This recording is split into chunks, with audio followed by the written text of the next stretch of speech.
Have you ever bought something, a product, that you first thought was brilliant, but then it turned out to be just crap and you regret spending your money? Well, so have I.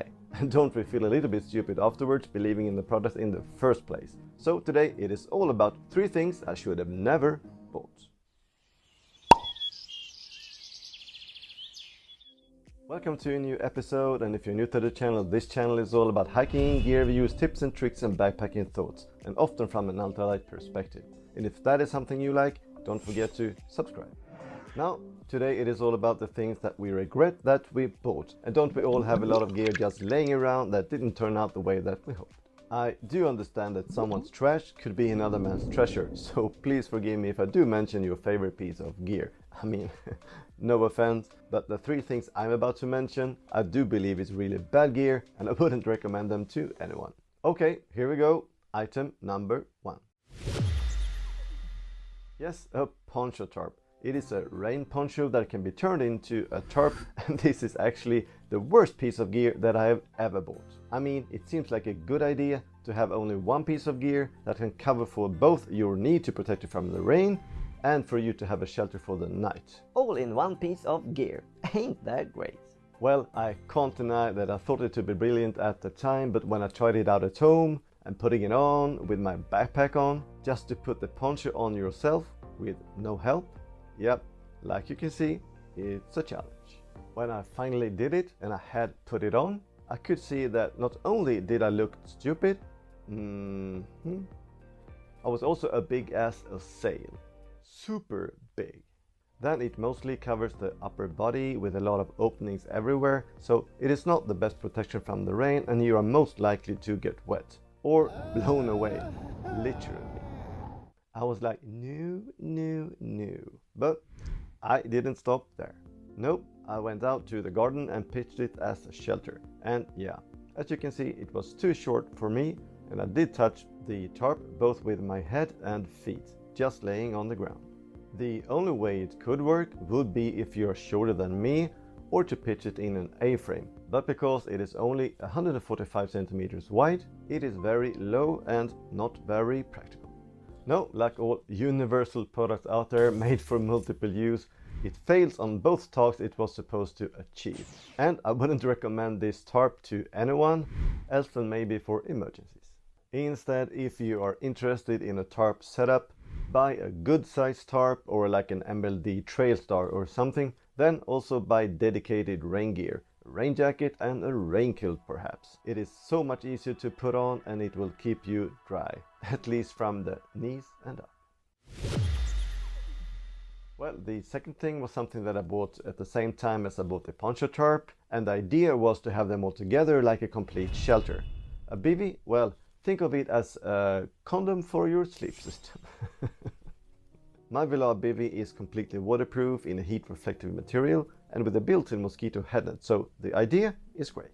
But 340 grams for the Poncho-Tarp and 360 grams for the UL BIVY, then including footprint, guy lines and stakes, makes the complete set weigh in about 900 grams. Not too bad. But you can just as well buy a full lightweight tent at the same weight, or just buy a cheap lanchan and enjoy your experience out in nature much more with a full weather and bug protection. Then to crawl down in a small BIVY and a minimalist tarp setup. But the weight is not actually why I don't like it. No, the problem with BIVYs is not the weight. No. The problem is condensation. Oh my god. Because the majority of the BIVYs are waterproof. I mean, because that's a little bit of the point, right? To protect you from getting wet.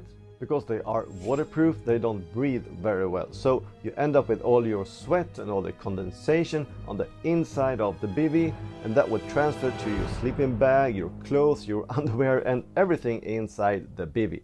And that is not a good scenario. It is also very difficult to get in and out of the BIVY and the tarp, and you have nowhere to sit if the weather is bad or to cook dinner if it's raining and stuff like that. So if you're not very much into tarps and BIVYs, this is not a good piece of gear and I wouldn't recommend it to anyone.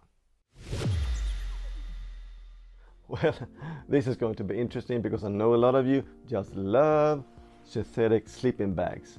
So don't hate me for this. Now, synthetic sleeping bags and quilts are not actually bad gear, but they are such a heavy and bulky option to keep you warm on the trail.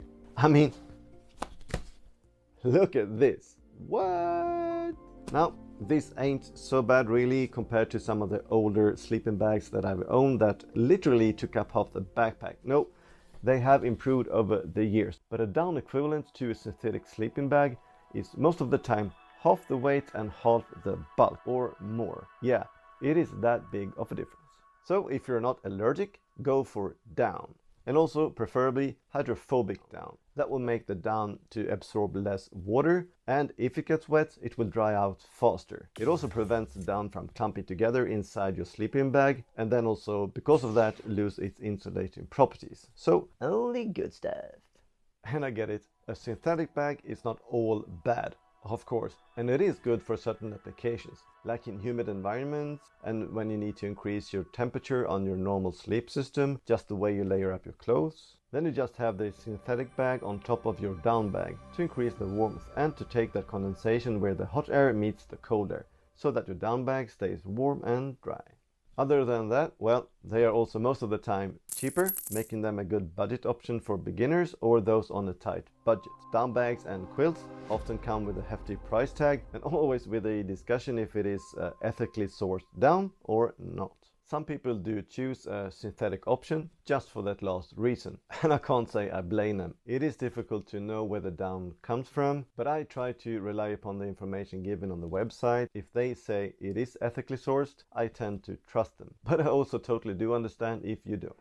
Poncho-Tarps, BIVYs and synthetic sleeping bags and quilts is in my eyes bad gear. Or at least not preferable gear, and something that I do recommend to others. But like I said in the beginning, someone's trash is another man's treasure. So if you like this gear and use them all the time, please don't be mad at me for not doing so. That was my 3 things that I never should have bought, and now it is time for you to share at least one thing that you regret buying. Yeah, you heard me. Leave a comment down below and share that burden of regrets. If you like today's episode, take a look at these recommendations on my other videos. Also, do like, subscribe and hit the notification bell so you don't miss out on any future videos. See you next week. Bye bye.